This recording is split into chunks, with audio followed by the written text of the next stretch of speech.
I've been raising chickens in my backyard for about a year now. And let me tell you, I've learned a lot. For instance, how much food waste they can actually eat. Seriously, I might start paying them compost services. It's that good. Just how different and hilarious each of their personalities are. Just how tough these birds are in terms of like dealing with the weather. And finally, how these little dinosaurs have taught me about sustainability, self-sufficiency, and responsibility than I ever expected. So today I'm gonna break it all down for you. The shocking things I've learned about raising chickens and some chicken shit related humor, cause there will be poop. So let's dive in.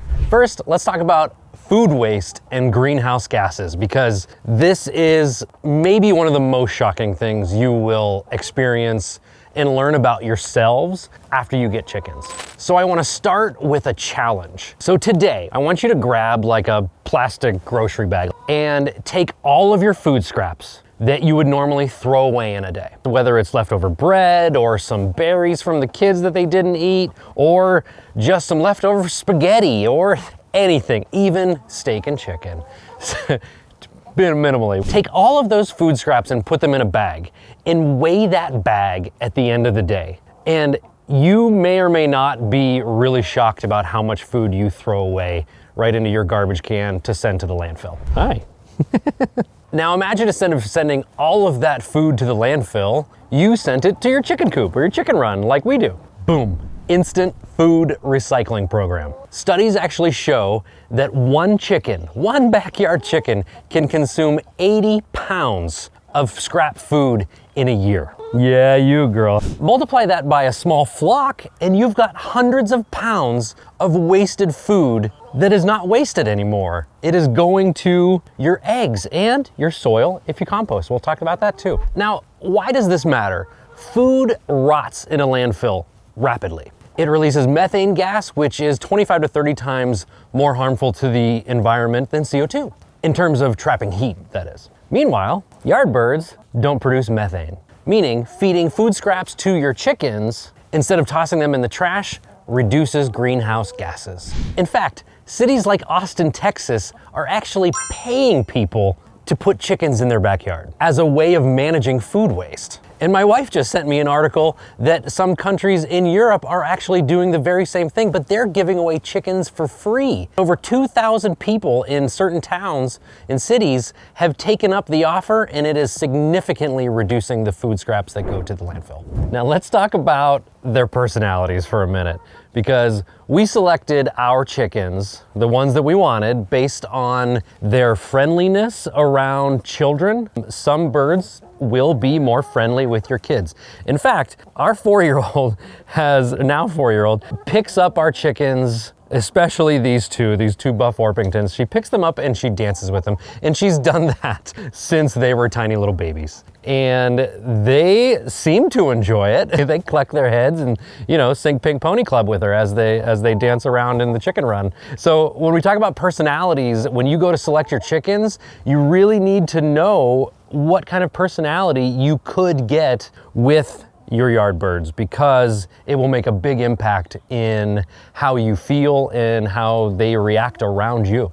And you also want to select your chickens based on egg production, if that is a goal of yours, is to have eggs. Some people would have chickens just for the fun of it, and that's cool too. But some chickens lay more eggs throughout the year than other chicken breeds. So you want to look those up and really select and see how many eggs you eat and how many you want, and select that. And we'll talk about how to get the most egg production out of them throughout the entire year as well. So if you want chickens and you want them to not run away screaming, or you want your kids to not run away screaming from your chickens, I would highly recommend a buff Orpington. They're like little golden marshmallows and they're so friendly. Compare them to like a flightier breed, like a Leghorn, which will just run away scared and flighty every single time you move. So that's a big thing to consider. Every breed is different. Some are chatty, some are divas.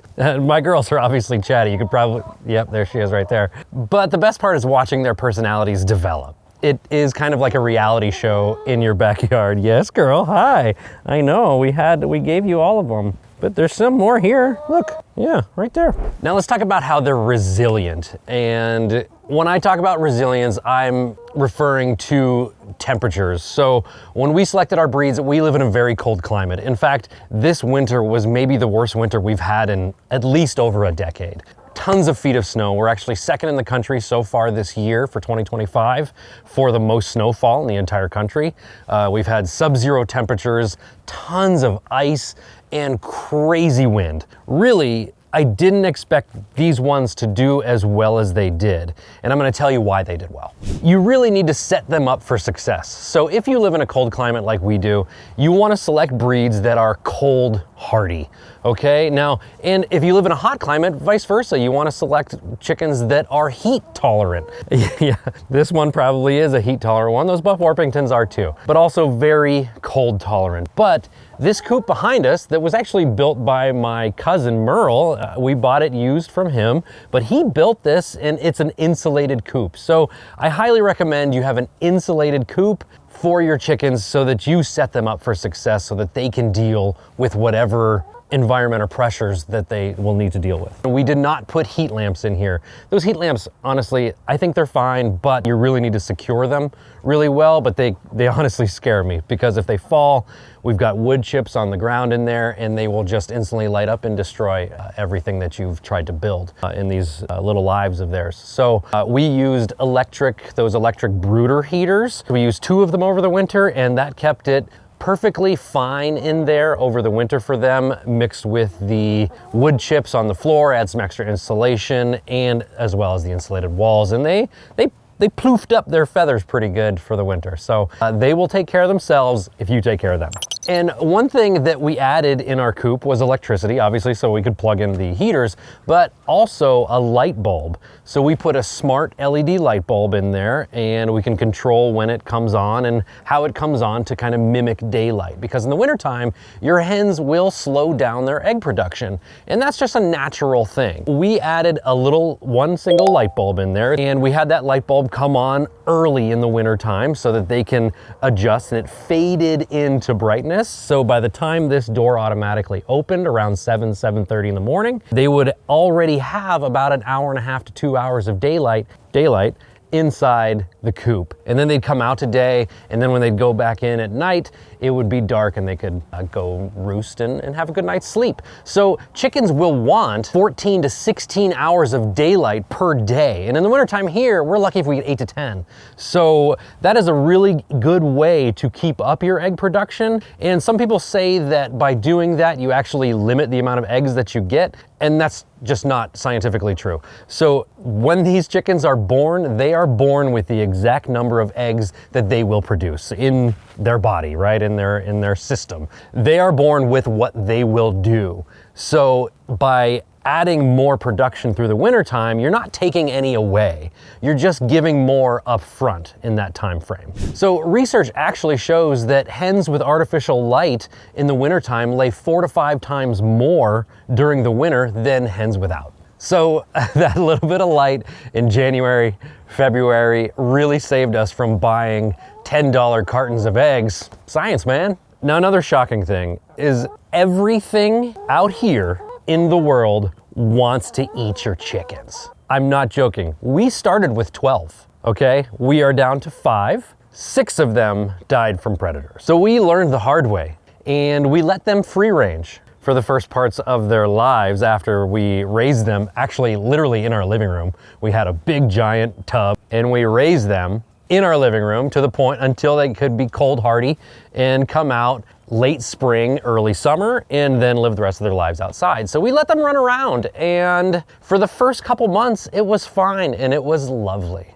And you could tell they were happy. They're still happy, but they were very happy running around the house, pooping everywhere. We'll talk about that in a minute. Man, it was great to see. It was great to wake up in the morning and look out the front window and see just a chicken just sitting on your windowsill. Like, it was pretty comical. My children loved it. But one day, within the span of an hour, We lost 5 to what we believe was a fox. Yeah, you remember, don't you? All we found were tufts of feathers on the ground. We never found a body, anything like that. And the kicker was my wife and I, we were in and out from the house and outside during that time frame. So whatever that animal was, that predator was, it was stalking them the whole time, waited for us to go inside, steal one, hide, wait for us to go back inside after we came out again, and go steal another one. And they got 5, like I said. And that was a really hard day. So that is something that you will never be prepared for with chickens, is when a predator gets one of them. You will be attached to them way more than you think. So in our woods, we are surrounded by woods here and farms, and we've got coyotes, raccoons, hawks, there's a bald eagle nest back there. There are fisher cats, there are muskrats. I mean, all these things want to eat your birds, and of course foxes. So you need to really, for their benefit, keep them in a large run, which is to give them enough space to run around and forage and have fun and kick and eat bugs and stuff like that, like they normally do, and also keep them safe. That is the humane thing to do if you don't have roosters. We did not get a rooster because we were worried about a rooster and our little children. So this is a 16 by 16 foot run. I've got a metal roof here and metal fencing all the way around, buried into the ground. The posts are actually buried into the ground with the fencing. And then I've got another metal fencing outside that is hammered into the ground in front to keep predators that like to dig, like foxes and coyotes, to crawl under. And then I've got overhead netting above to keep hawks from dive bombing them from above, and so that they can also get sunlight. We also added a disco ball for them and some swings and just some planks of wood for them to crawl up on and jump, and a dust bath. You have to provide them a nice dust bath, especially in the wintertime. They're gonna spend more time in their coop, which you could probably get some mites and things like that that want to eat away at their skin. So they really need a dust bath, which is, I mean, all we do is just a little bit of diatomaceous earth and some dry soil, mix that up. I'll put some recipes in the description if you want them. Just let me know. And they'll go in there and they'll dust around and they'll get that dirt in their feathers, and that diatomaceous earth will get rid of those mites and fleas or ticks. That'll help them out, and they love it. They'll take care of themselves. So they may give you guilty looks about being in a run, but trust me, they would rather be alive, and you're gonna want them to rather be alive as well. If you don't want to get a rooster, that is. Poop. You will never be prepared for how much these animals poop. Okay, and when we talk about their poop is actually really good for your lawn, and it's really great to compost. So you're gonna wanna compost and age the chicken manure before you put it in your garden, because if you put it in straight away, you could probably burn up your plants a little bit. It's really heavy duty fertilizer, so you want it to age. So I highly suggest composting from your chicken coop outside, out in the back. Yeah, hi. And you'll see a real big benefit from their poop that way. If you let them free range, don't you chew on my shoes. If you free range them, you will never be prepared for how much poop will be on your porch, on your deck, on your grills. Yep, they'll jump up there and they'll just have their way. Their tables that you eat outside, anywhere that you don't have fenced up or anything like that, your chickens will jump up on and they will defecate on, and that will be a big shock to you at first. You can shoo them away, but they just come right back. So final thoughts. Chickens are pure comedy gold. They're good for the soul. The eggs they produce are good for your body. It's a great experience, and I highly recommend it. Just make sure that you set them up for success, which then sets you up for success. You'll learn a lot more about nature and just the things around you. You'll learn to appreciate those things a little bit more. And I promise you, one of the best things for your mental health and just pure enjoyment to bring a smile to your face is to just put this chair in your chicken run or sit with your chickens outside, maybe crack a beer, maybe have a cocktail, whatever you want to do, and just watch them. Because honestly, you'll just smile. It's like watching little tiny velociraptors that won't want to eat you just run around, and they'll jump on your lap and they'll jump on each other, and it's just good fun. So I highly recommend it. I hope you appreciated this video. I appreciate you. See you on the next one.